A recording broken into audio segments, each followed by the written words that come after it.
This week we are commencing week 3 of our World War II month-long ration diet. We've done 2 weeks so far, learned a lot, experienced a lot, tried a lot of recipes. This week I've got plenty more recipes lined up. I'm going to focus on a couple of puddings this time because I haven't done any puddings all the way through the first 2 weeks. I'm going to focus on some more recipes from the World War II Victory cookbook. I'm going to have a go at making up some of my own recipes just based on the ingredients available. We'll go through some more facts and information and we'll have a bit of fun doing it. So if you haven't seen weeks 1 and 2, they're separate videos which have been posted onto the channel. You can either jump back, start from the beginning, or you can watch this one as a standalone video. All of the week challenges will be standalone videos and you can watch them as an entire series. Probably noticed that my car's full of a load of stuff. I'm having a massive clear out this side of Christmas. I'm taking a load of stuff to the charity shops recycle centre. I've got better acoustics and lighting in my car than I have at home for some reason with my selfie camera. So I figured I'll just get the video intro done now. Enough waffling. I will see you tomorrow morning for breakfast on day 1 of week 3 of the month-long World War II challenge. Breakfast for day 1 of our 3rd week on the World War II diet is going to be some jam on toast. I've got my tea I'm just making now. So if you're new to watching the challenge for this first time this week, we're using an allowance of loose leaf tea. I don't have a teapot, so I have these strainers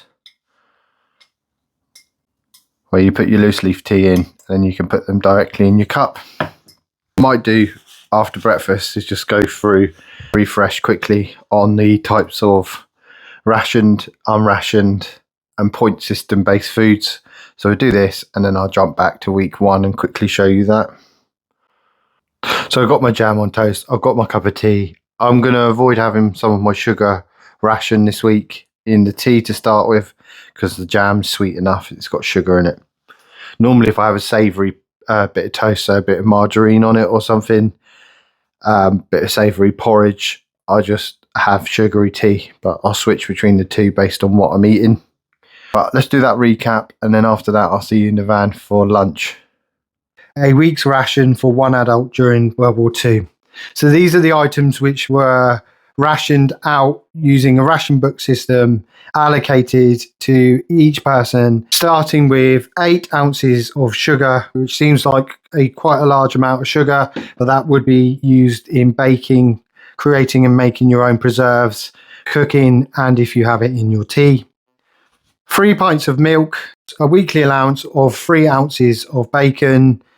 I've put sausages on this plate. Now, other meats which were available, which weren't rationed, but were restricted.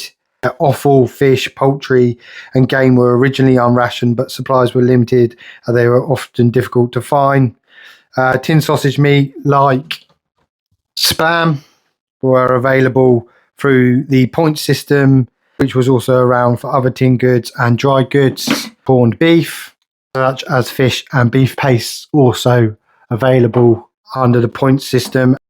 Go back to the rationed items. 1 egg, fresh egg per person. 2 ounces of butter.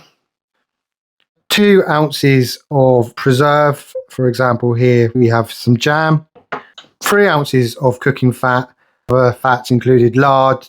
A substitute for butter where you got more for your allowance would be margarine, so that was used a lot more in cooking because you got more than you did for your allowance of butter. 3 ounces of cheese per person, and finally 2 ounces of sweets. The thing I haven't included on here is the tea allowance. You'd get 2 ounces of loose leaf tea.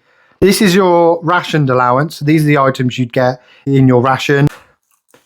So a lot of fruit and veg was based on what was grown as part of the Dig for Victory, a real emphasis on growing your own food, Great Britain becoming more self-sustaining, and got fresh herbs such as parsley, we've got cabbages, we've got fresh fruit in the form of apples and pears, we've got parsnips, carrots, cauliflower, seasonal squash, which would be made use of. We've got swede, something which isn't eaten so much of lately, but we've got turnips. In the back there, which seems fitting. We've got some homegrown allotment leeks, side of potatoes, seasonally tomatoes were available, and then using certain products such as mustard powder, white pepper, curry powder. Today is going to be a meat spread sandwich, an apple, a pear, and a couple of sweets. Monday's always hectic for me, so I'm kind of taking an easy option. I've got leftover dinner from yesterday, so day 7 of week 2, which was a Sunday roast. So we've got carrots, potato, cabbage, Brussels sprouts, a Yorkshire pudding. As is the way in this house, there's no meat left over. Shire polishes that off. Usually after he's had his roast, he comes back and eats the rest of the meat. Leftover tinned corned beef. But there you go. I've got a bonus extra meal out of that. I'm pretty sure tomorrow I'll be having bubble and squeak with the leftover veg as well, as another way of using it up. And then after that, I'm going to go for it tonight. I'm going to plan out some recipes from the Victory cookbook. And I'm also going to plan out 1 or 2, probably going to say 2 puddings I'm going to make from the recipe guides as well, and get the family to try them during the week. So that's the plan. I'm going to eat my dinner, probably going to put a little bit of extra pepper on top of that. Enjoy my dinner and get planning for the week ahead. So for breakfast, I've got a cup of tea with a splash of milk, the smallest of splash, because I'm going to share a splash of milk with the porridge. So the porridge is made with water and a pinch of salt, and then at the end a tiny bit of milk, just gives it that creamy milky taste, but without using a load of milk. And then my sugar. We've just had the first frost of the year, so it's a cold one, so I'm appreciating a hot cup of tea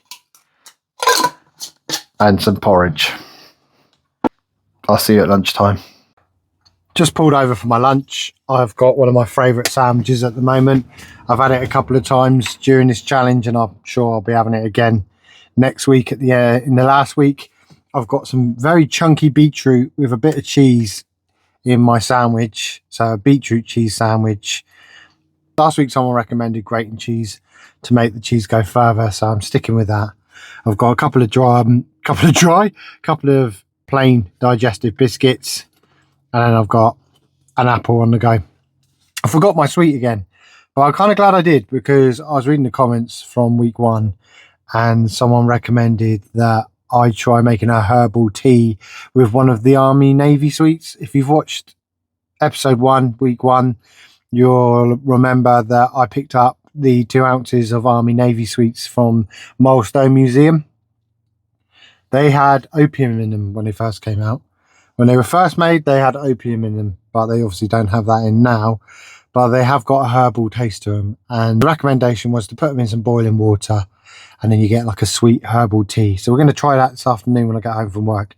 Kind of excited to do that. In week 2, we did the lemon sherbet in tea, which I wasn't too keen on. I don't think it had that real lemony taste to it. It just was a tea with a slight hint of lemon. But there we go. It's good to try these things. I'm going to stop waffling, eat my lunch. I'll see you when we get back home. So I've got my Army Navy sweet. I'll put it in this glass teacup, and we're just going to add some boiling water, and we're going to see if it makes like a herbal drink. I might, as soon as I'd done that, I just realised I might have been better off crushing it up a bit, but we'll have a go.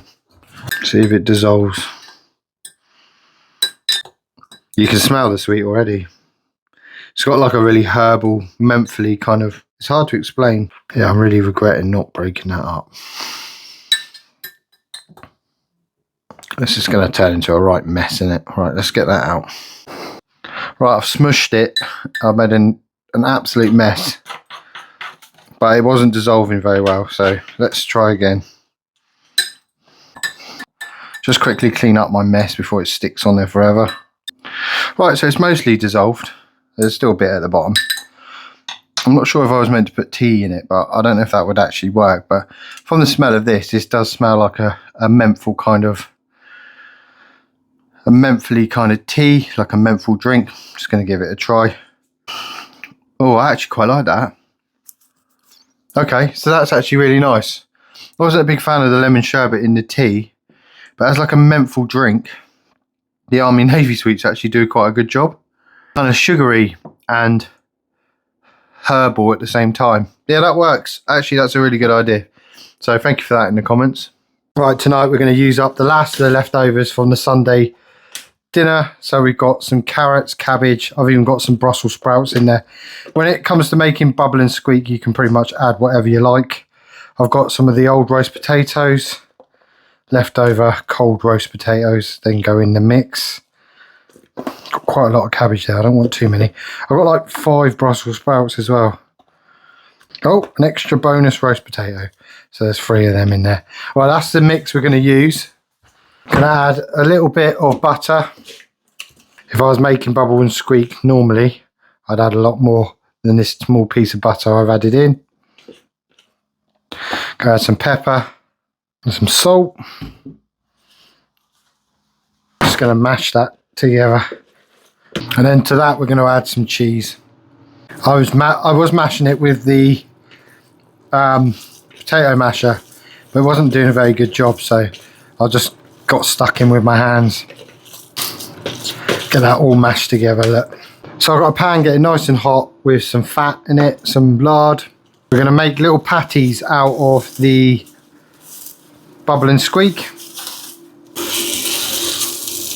And then we add that to the pan. This is a great way of using up roast dinner leftovers. Do it quite often. I'm normally a little bit more generous with the amount of cheese I put in it. Sometimes I put a bit of bacon in there as well. Right, let's let that fry for a bit and then we'll flip them. I'm just going to turn these. Oh.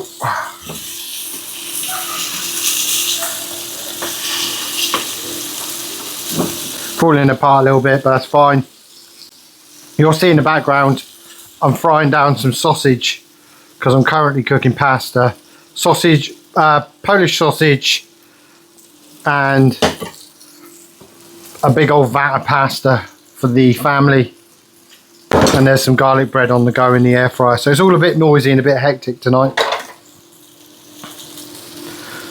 But the house doesn't stop just because I'm doing my World War II.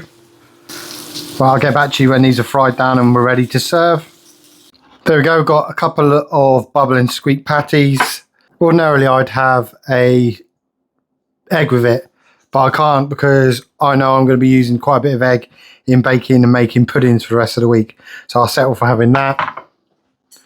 But I do think I can have some chutney because that was made a lot. So I think I'm going to have a chutney with it. I've got bubble and squeak, Vic. What do you think of your pasta? Lovely, thank you. Yeah, you're welcome. Can have a little bit of onion chutney with it. Preserves were made a lot at home. I haven't made this one. Full disclaimer, I haven't made this chutney.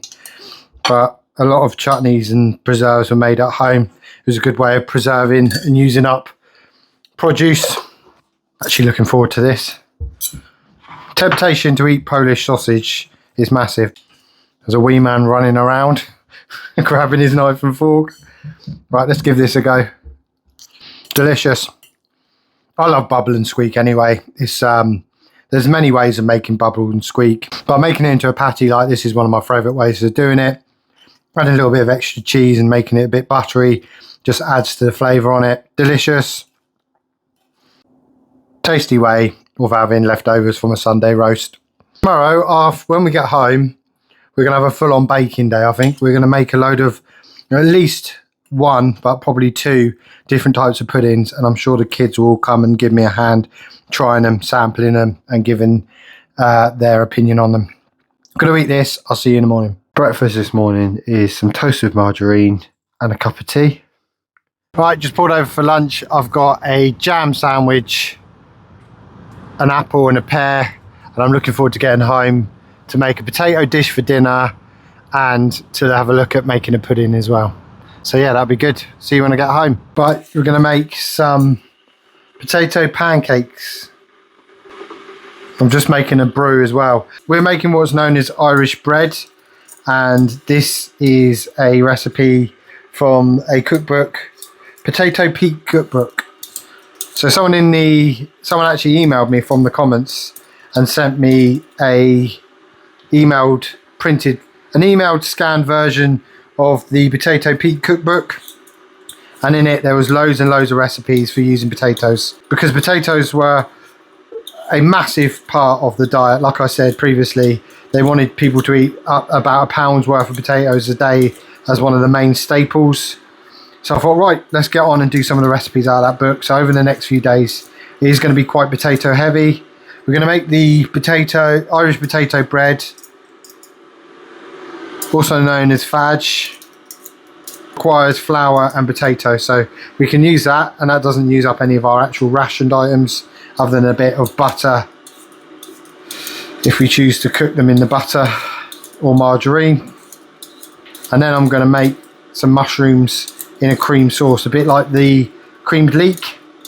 I figured we could have that with our potato bread.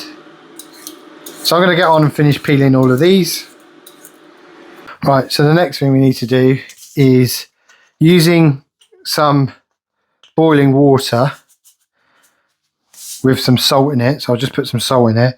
We're going to slice these potatoes, and then we need to add the potatoes to already boiling water. So not bring it up to the boil, but already boiling water. We need to add these potatoes in for 15 minutes until they go soft so we can mash them. Right, with the water boiling, we're going to add in our potatoes carefully, and then we're going to boil them for 15 minutes. While we're doing that, I'm going to get ready to make one of our puddings, I think. Is baby doughnuts. I don't know if you can see that. Should take 10 minutes to prep, 6 to 7 minutes to cook each batch. Should make roughly about 18 small doughnuts. They're really like thick fritters, but children enjoy their taste. So I've sifted the 8 ounces, 225 grams of self-raising flour into a bowl. To that we're going to add 1 ounce, 25 grams of sugar, 25 grams of melted margarine, 1 egg, so you can use fresh or constituted dried egg, and 150 ml of milk. We're going to mix this together until it forms a thick, smooth batter. Right, now we're going to get 50 grams of lard. That's the fat we're going to use for cooking.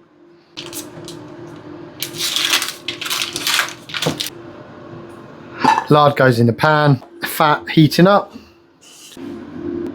Right, with the fat melted, we're going to take the mixture, we're going to add some dollops to the pan. Now, I was going to try and make them more of a donut shape, but I'm not even going to mess with them. So we're going to leave them to cook for 3 minutes on that side. Right, let's turn these. Oh, well, that didn't work, did it? Okay, well, I burnt these.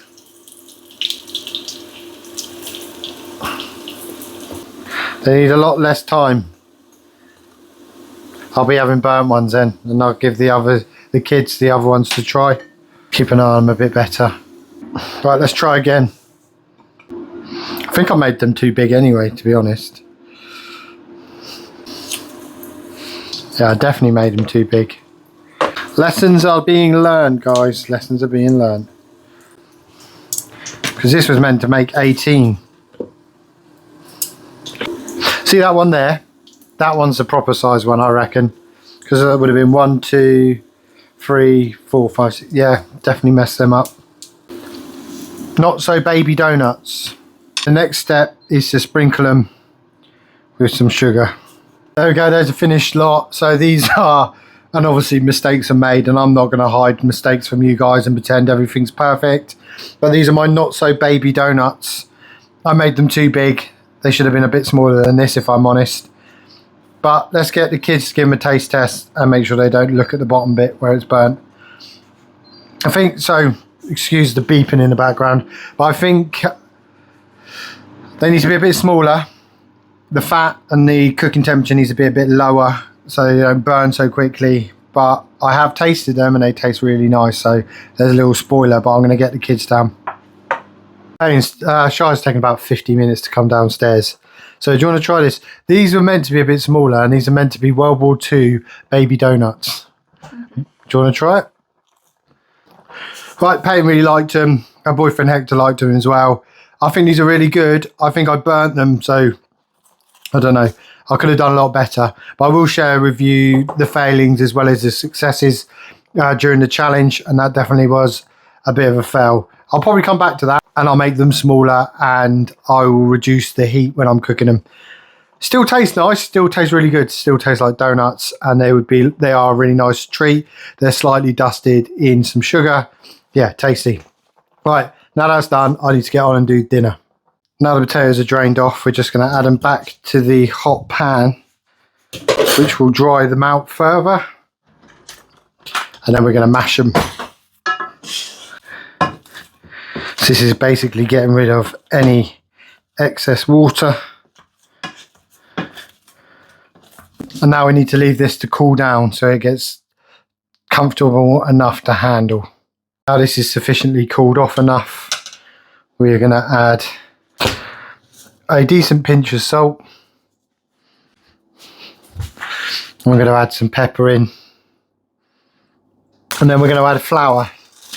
Now the recipe doesn't specify how much flour, so we're just going to add a bit, sieve a bit through, and then we want it to enough flour to create a dough. So it may mean that we add a little bit more, but for now I'm just going to go err on the side of caution. Start by mixing it through like so. Definitely need a bit more. Sieve some more flour through.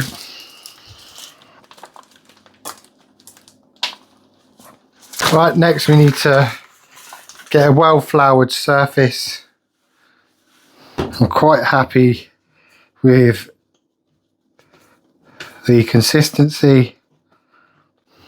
So it's like it is dough like, but you know that there's mashed potato in there. You can kind of feel it. I've never made these before, so I'm hoping that I've got enough flour in the mix.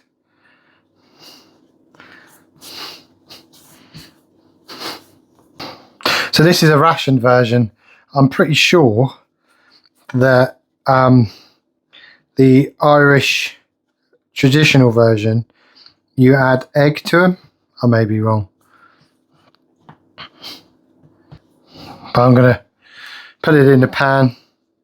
I'm not using any butter or anything for the first one. Just going to see how it goes. Like so. And then I'll flatten out some more. Right, let's flip it, see what it looks like on the other side.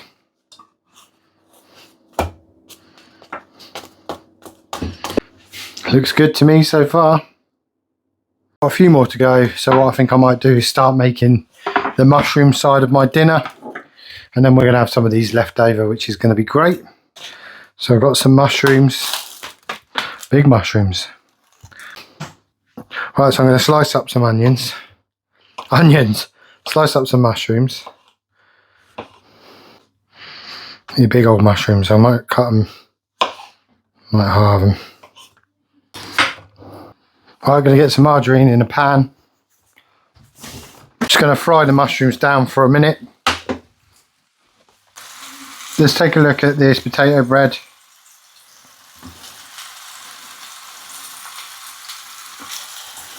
That bread's lovely. It's really tasty. Right, to these fried mushrooms we're going to add some milk.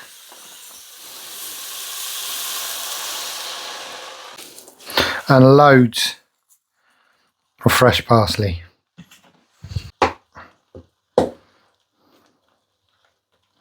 I've got my potato bread, which is incredibly filling, and I've been munching it while I finish cooking. And I would have added a bit of cheese, but I've already used a lot of cheese this week for my ration. So I've got some mushrooms cooked in parsley and milk. It looks really tasty. Let's give this a taste. That's seriously tasty. I want you to try this. So this is potato bread, which I know you're not the biggest fan of potato, but you'll like it because it's like a flatbread. And this is with some mushrooms. Oh, you know I like mushrooms. Yeah, you're like me, aren't you? Mushrooms cooked in milk and parsley. Mmm. What do you think? It's almost like, it kind of tastes like a bit like a salty pancake. Yeah. But I don't know, I really like the sauce. It's like... I put a lot of pepper in it. Yeah, that's what I'm saying. It's not like spicy, but it's like... Yeah.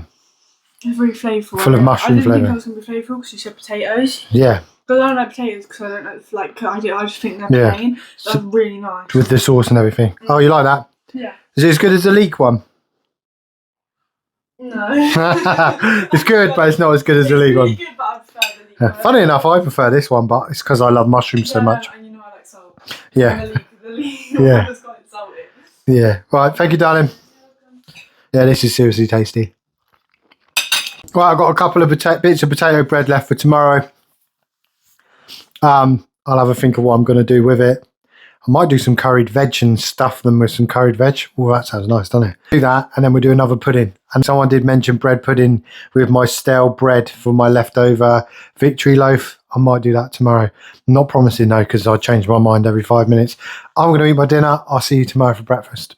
So I've got 2 bits of jam on toast and a cup of tea to get me going this morning.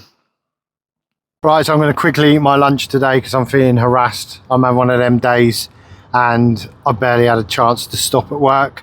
I've got a fish paste and lettuce sandwich, some carrot sticks and a pear, and that's me done for lunch. See you back home. Hopefully I'll be less stressed and we can go on and make some curried veg for our potato bread and make a bread pudding out of the leftover stale victory loaf. Right, dinner's going to be a mix of vegetables. So curried veg. For that, I've got some potatoes, some swede. I've also got a couple of pumpkins, some squash that I want to use up. So I figured we'll boil down the potatoes and the swede and we'll roast the pumpkin. And that way we can use some seasonal veg. So I'm just going to slice the pumpkin. That can go in the oven. Probably do a little bit of salt and pepper on them as well. Right, stick them in the oven for half hour. And then veg wise, we're just going to chop and dice the potatoes. I'm going to leave the skin on. Right, so I've got some potatoes. I've left them deliberately chunky. So we're going to chuck them in and I'm going to dice the swede really small. So it kind of cooks around the same time as the bigger bits of potato. Got the kettle on as well for a cup of tea.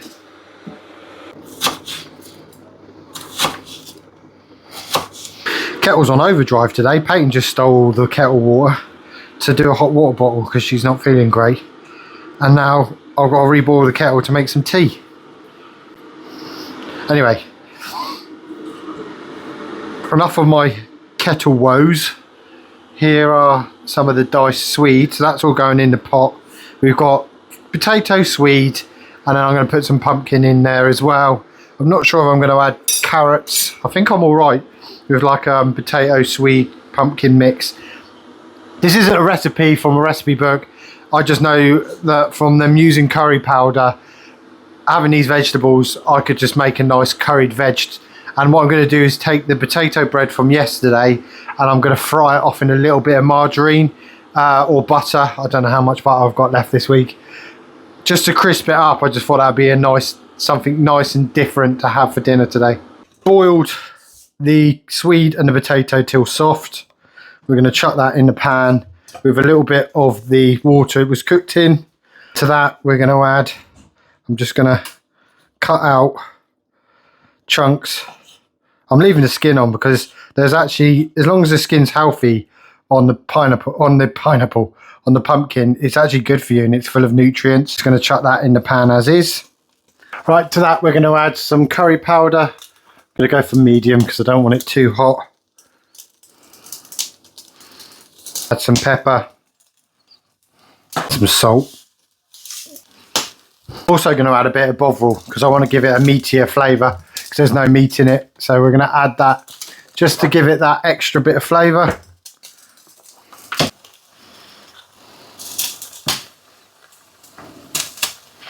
Right, there you go. I've got my dinner for this evening.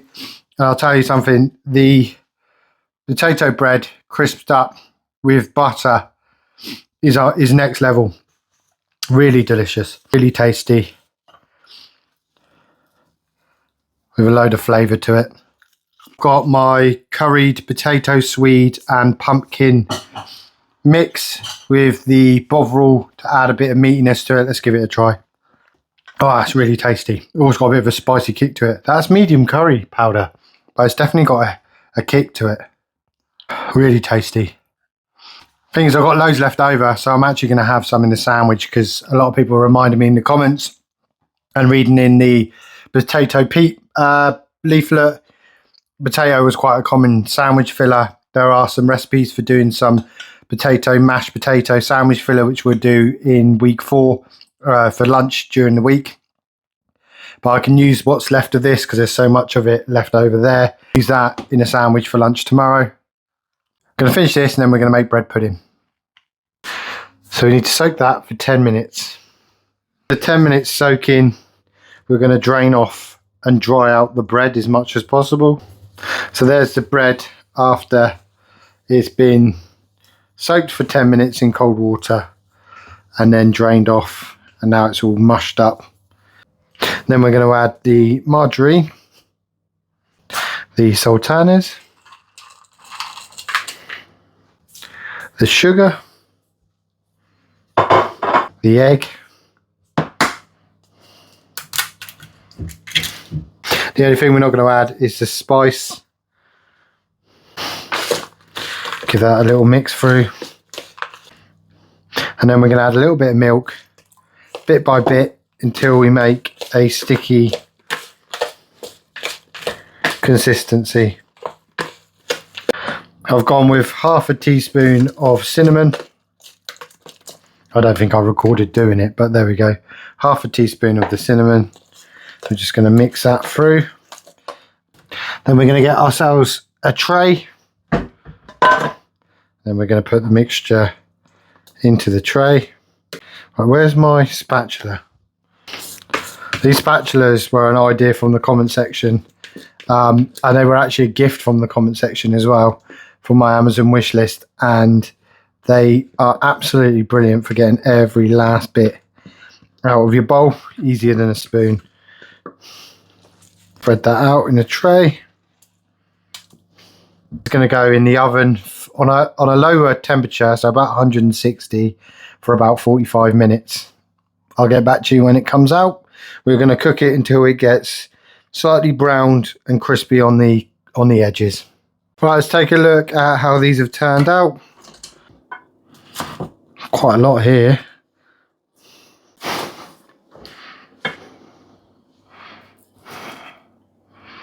There we are.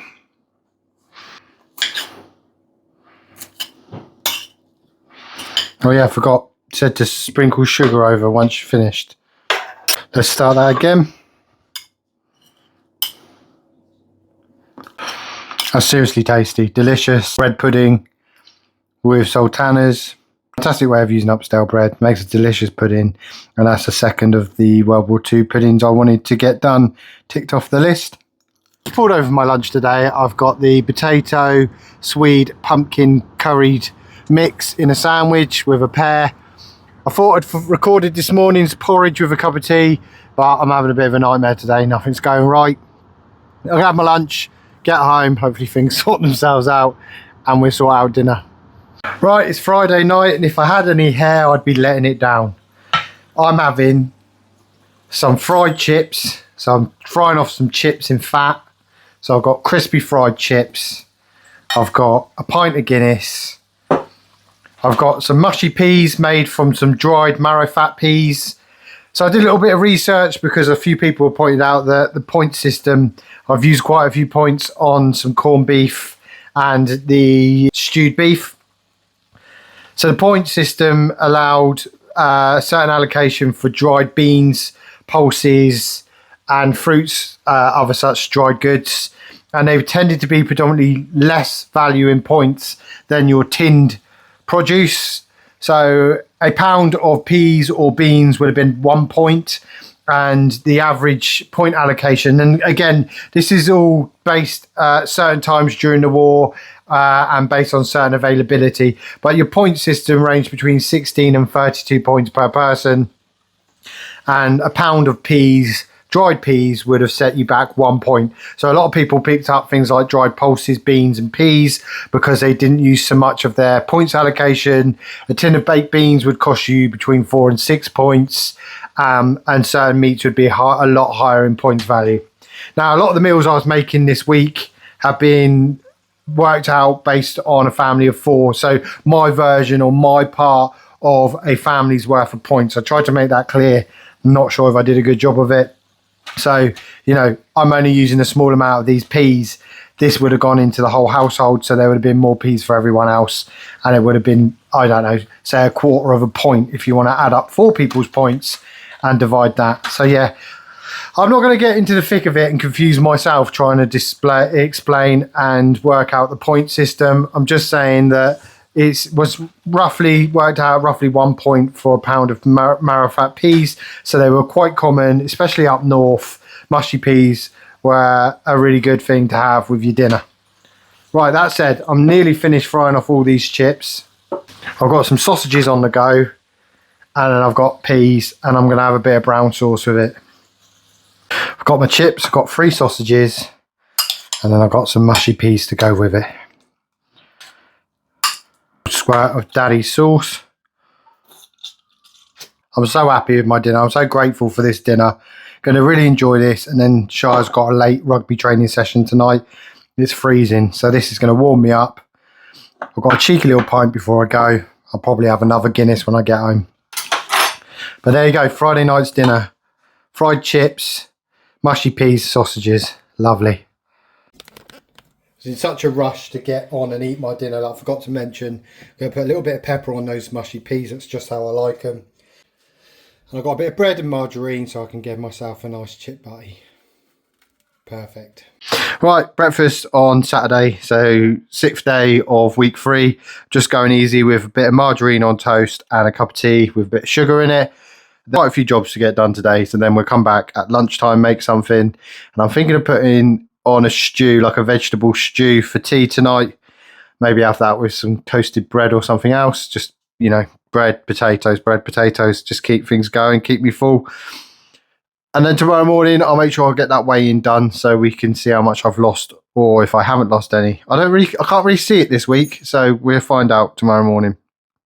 I'm just getting ready to prep my vegetable, World War II style vegetable stew for dinner tonight.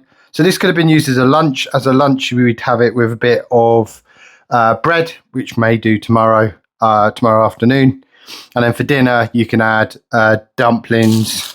To add some extra to it, to bulk it out, we're going to add some suet dumplings to this tonight and have that as our dinner. So the types of vegetables you can put into this vegetable stew. Carrots. I've got some ropey looking carrots which are going to be used up today because I don't think I want to leave them any longer. This absolute chimichanga of a Swede. We'll use a section of that. Some turnips. Now you're going to see a lot of turnips down the allotment next year because I've been buying these because I didn't grow any turnips, and this cost me nearly £2. So I'll be growing rows and rows of turnips next year. Not just for World War II recipes, but I actually do enjoy eating them, especially more so since I've been eating them a lot in these challenges. We're going to chuck in a potato as well, and we're going to chuck in some cabbage. So during the war, people were encouraged to keep the water they boiled their vegetables to use as a vegetable stock in their soups and stews. Modern version of that, if you want to replicate this, you can just use a vegetable stock cube. You could also use like a ham, chicken or beef stock if that was available, just to add that extra depth of flavour. So we're going to add cabbage to this. So I know a lot of people say, oh, sometimes they don't like adding cabbage to soups and stews, but they are full of vitamins and they're vital for the support of the immune system. And with the restriction on fresh fruit, which was more summertime, and obviously used to make jam to preserve it through the winter. Green vegetables like cabbage were really important for the health of people during World War II, 1940s. So we're going to get a cabbage, and I'm just going to take the outer leaves off of the cabbage. Other veg we could use in this would be things like parsnips, celery, anything else like that. So right, let's take the outer leaves off of this cabbage.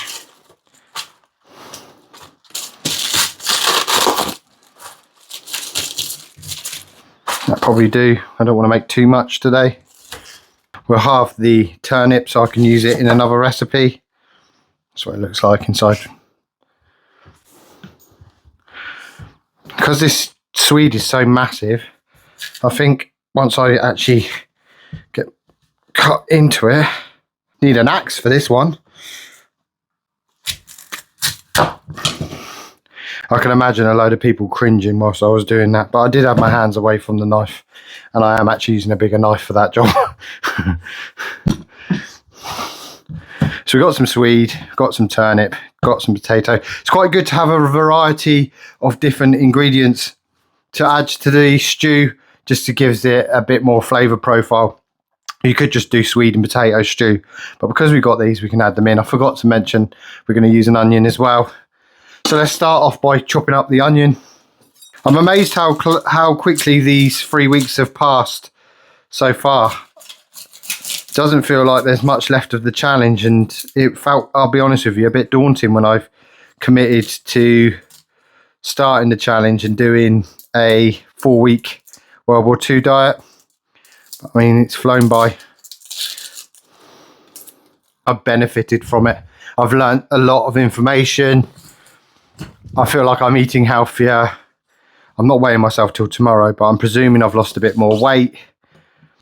One of the things I have mentioned in probably since week 2 is that I'm definitely off the coffee. I'm still buying coffee for Vicky, but I've realised it kind of spikes my energy, like in the sense that coffee kind of, because it's so strong in caffeination, and I drink a few cups in quite quick succession in the mornings, I kind of have a crash halfway through my shift. Whereas I found with tea that I tend to, it's more of a steady caffeination. Caffeination, is that a word? Right. Add a little bit of margarine to this pan. A bit of margarine in the pan, we'll just get that heating up. While that's doing, I'm going to get on and dice the rest of the veg. Just going to add the onion to the pan. Cook them down for a couple of minutes. Right, I'm going to add some potato and carrots to the onions. Cook them down for a minute while I crack on and chop up the turnip and the swede. In with the turnip, which always makes me think of coconut for some reason. I don't know why. It's the colour, I think, and the texture of it. In with the swede. I've deliberately left all these chunks really big because I want a big hearty stew. I want them to keep their kind of firmness and texture but cook at the same time. I think I've made enough to feed the 5,000, so I'll be sharing this out with everyone. But so far we've got a big old pot of food here, and it's all veg with a little bit of margarine. Couple more minutes. 2 tablespoons of plain flour, which we're just going to stir through.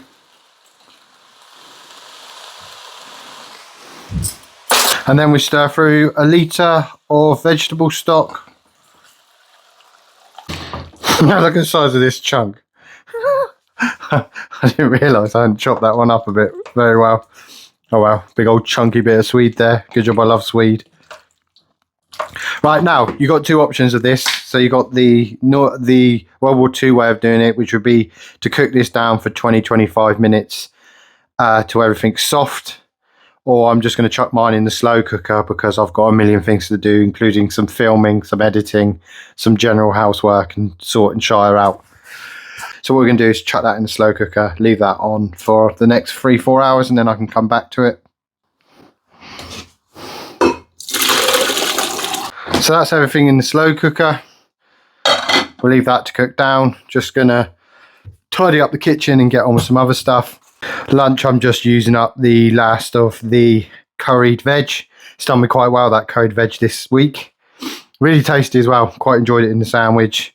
Just going to have a bowl of it. I'm not going to add any bread or anything because I'm looking forward to having quite a hearty stew for tea later on this evening. So yeah, that's lunch for the day 6. Right, for the stew, we're going to make some suet dumplings. To make that, we need 100 grams of self-raising flour, a pinch of salt,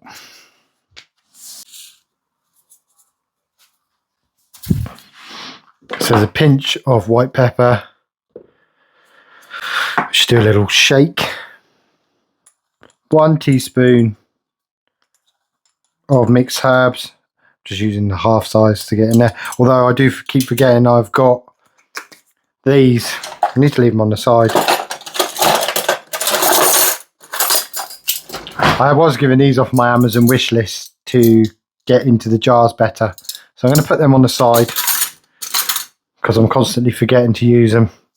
So 1 teaspoon of dried mixed herbs. 4 tablespoons of cold water.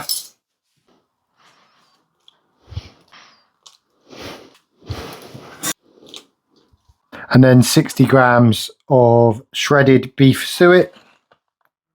The original shredded suet. A loved kitchen staple for generations and today is the UK's favourite suet. First introduced in 1893. Atura continues to be made in high standards using quality ingredients to ensure a delicious result every time. Ingredients: beef fat 85%, wheat flour. We've added calcium, iron, niacin, thiamine. And this is what it looks like. So we're going to add that to the mix as well. And then we're going to mix the contents into a dough. Then we're just going to divide it up into 8 portions and roll them into balls. Previously in the challenge we had some plain flour dumplings. These ones are the suet dumplings, so they've got beef fat and herbs in them. Just give them an extra bit of flavour. Then we're just going to add to the stew.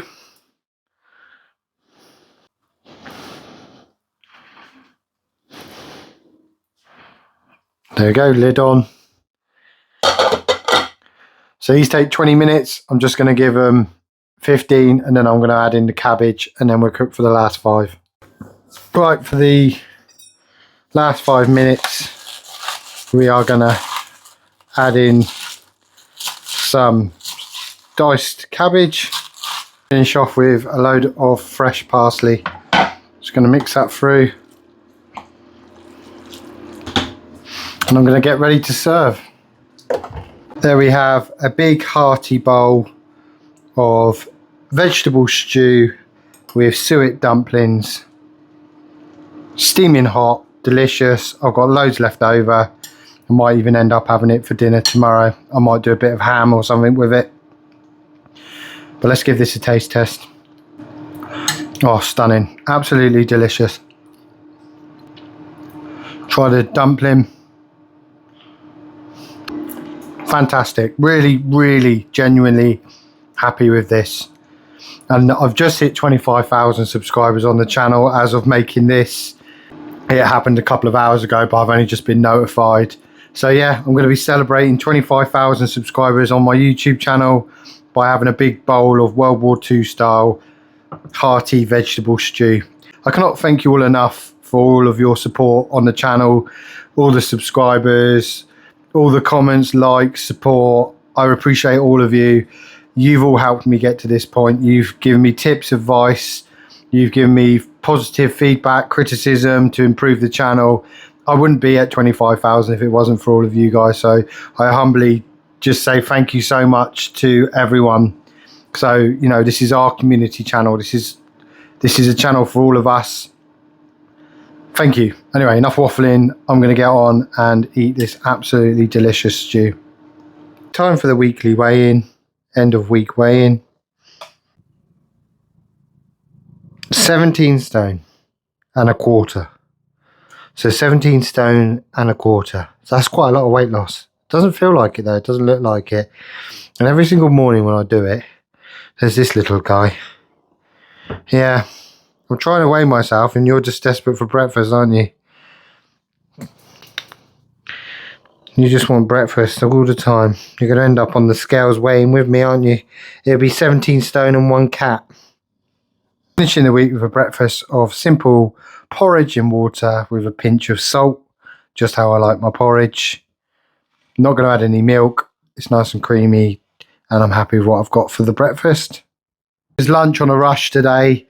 This is probably the busiest day I've had outside of the challenge material in the last 3 weeks. I've just got so much going on. So I've got an apple, a ham and mustard sandwich. Tonight I'm going to have the leftover stew. This will be enough for me, keep me going so I can crack on with what work I need to get done. For dinner today, I've got the vegetable stew with suet dumplings, which I absolutely loved. I really did love having on day 6 for tea. We've got that again tonight with a little bit of extra pepper over the top because I do love my pepper. And then for pudding, I've got some more of the delicious bread and butter pudding, using up this stale bread. So that's quite a nice hearty end to the week. Not having a roast dinner this week. Going to finish off on a bang at the end of next week, which is the end of the month challenge, with something a little bit special, I think, on Sunday. But yeah, that's dinner. So let's just sum up the week and look forward to week 4. That's week 3 done. And I'm dropped down to 17 stone. That's quite a big loss this week. I've been eating predominantly vegetables, potatoes. It is quite significant. I don't know if I feel it. A few people have said I lost it in my face a little bit. I don't know. My beard's got bigger anyway. I'm in winter mode with my beard. But it's been a good week. It was nice to make a few puddings, try bread pudding. The doughnuts I learned a lot from, so I did want to share the mistakes I made in that. I could easily have removed that from the video, but I don't feel like that's a fair representation. I try to be straight and honest on this channel and share with you my successes and the things I don't necessarily go very well.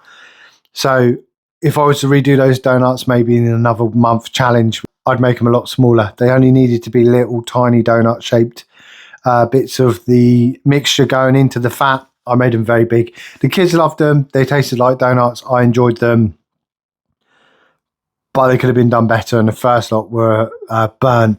Looking back as I edited the first few days of the video, it looked like the bubble and squeak was a bit burnt, but that's genuinely how I like it, with a crispiness to the outside.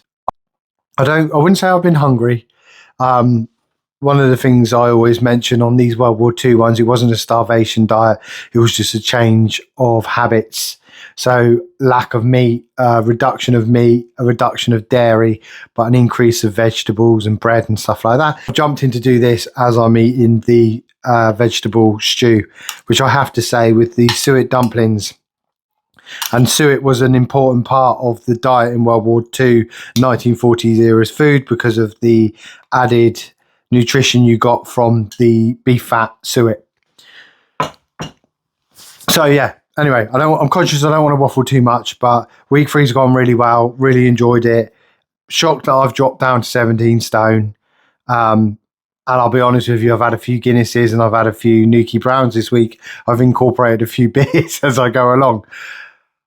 Next week, we're going to continue to focus on some more recipes from the Victory Cookbook and just keep going. And then by the end of the week, we'll have a sum up of the 4 weeks. An idea I have been toying with, and a few people I've mentioned, is doing an ultra long version. So the 4 weeks combined as a very long video, because there's a few people out there that find me so riveting that they use me to go to sleep. So I figured I'll do a long video for those people. So it's 4 hours of me waffling on just to help people go to sleep, as they've mentioned on the channel.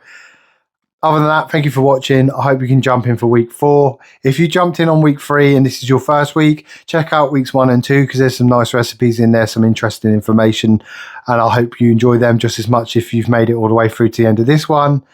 Thanks for watching, and I'll hopefully see you in a future video. Bye bye.